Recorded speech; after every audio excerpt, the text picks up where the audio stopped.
राधे राधे दोस्तों।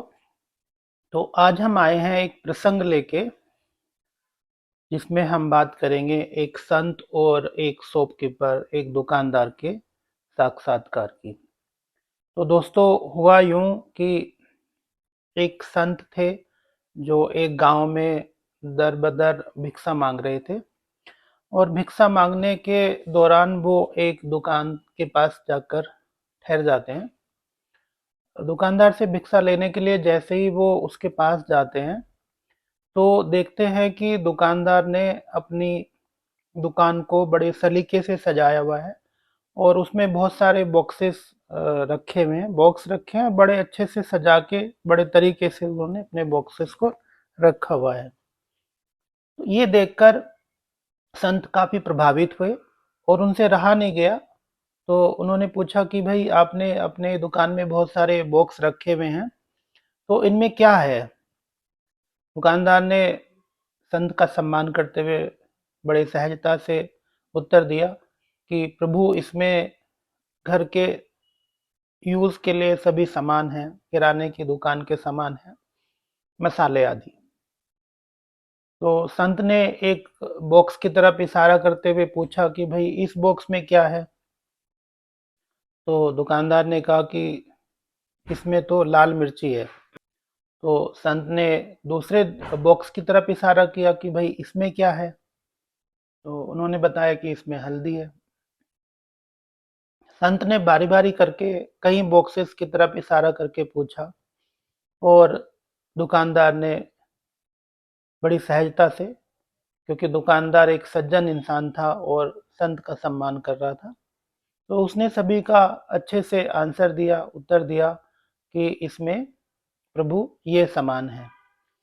इतने में दूर पड़े रखे हुए एक बॉक्स की तरफ संत जो हैं इशारा करते हैं और बोलते हैं कि भाई, इसमें क्या है? तो दुकानदार बोलता है, इसमें राम है। तो एक बार को तो संत को लगा कि शायद मैंने कुछ गलत सुन लिया हो। तो उसने फिर से पूछा कि क्या मैंने सही सुना है? इसमें राम है, आपने ऐसा कहा? तो दुकानदार ने कहा कि जी प्रभु, इसमें राम है। तो संत को बड़ा आश्चर्य हुआ कि भाई, राम बॉक्स में कैसे हो सकते हैं? तो उसने जिज्ञासावश पूछ ही लिया कि भाई, इसमें राम कैसे हैं? तो दुकानदार ने जवाब दिया कि साहब, ये बॉक्स जो है खाली है। हमारे यहाँ पर जो बॉक्स खाली होता है, उसमें हम ऐसा ही कहते हैं कि इसमें राम है, उसे खाली नहीं कहते। तो इतनी छोटी सी बात संत के दिलो दिमाग में घर कर गई। और संत को लगा कि जो बात मैं अपनी पूरी उम्र में नहीं सीख सका, नहीं जान सका, वो इस दुकानदार ने बड़ी आसानी से मुझे बता दी। कि मैं भक्ति में और इतने ज्ञान को पाने के लिए जगह जगह गुरु बनाकर जगह जगह में घूमता रहा, ताकि मैं भगवान को पा सकूं, ईश्वर को पा सकूं, उस श्री कृष्ण को, उस माधव को पा सकूं। बट नहीं पा सका। इसका कारण है कि मेरा मन जो है वो खाली नहीं है। खाली होगा तभी तो उसमें राम आएंगे, कभी तभी तो उसमें रघुनंदन आएंगे। तो कि मेरे मन में खाली होना, उसमें से घमंड, लालच, मोह और तरह तरह की और जो ऐसी प्रवृत्तियां हैं जिनको हमें छोड़ना चाहिए, तो वो जब तक नहीं निकलेंगी, तब तक हम उसमें भगवान को, राम को नहीं ला सकते।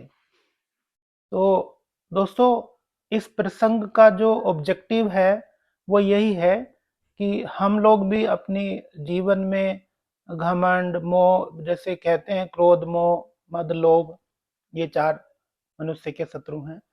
इन्हीं सब में हम भी घुसे होते हैं, तरह तरह की हमें भी लालच वगैरह होते हैं।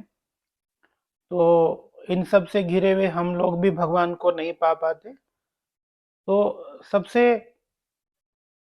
पहले जो फर्स्ट स्टेप है वो यही है कि हम अपने चित्त को साफ करें, अपने मन को साफ करें, तभी उसमें ईश्वर आ पाएंगे, तभी हम उनको पाएंगे। ईश्वर को पाने का मतलब ये नहीं है कि हम कलयुग में शायद साक्षात दर्शन नहीं भी कर पाए। अगर हम अच्छे रास्ते पर चल रहे हैं, हम अपना जो भी कार्य है, जो कर्म है, उसको अच्छे से कर रहे हैं ईमानदारी से, और अपने परिवार का पालन पोषण कर रहे हैं, तो ये भी आप समझिए कि भगवान की प्राप्ति ही जैसा है। आप ईमानदारी से अपना कर्म करते जाइए, प्रभु को याद करिए जब भी आपको समय हो। ऐसा जरूरी नहीं है कि आपको मंदिर, मस्जिद, गुरुद्वारा जाना ही है।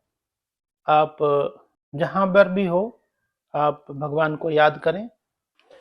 तो दोस्तों, यही था आज का संदेश, और इसी के साथ में हम अपने इस प्रसंग को यहीं समाप्त करते हैं। राधे राधे, जय श्री कृष्ण।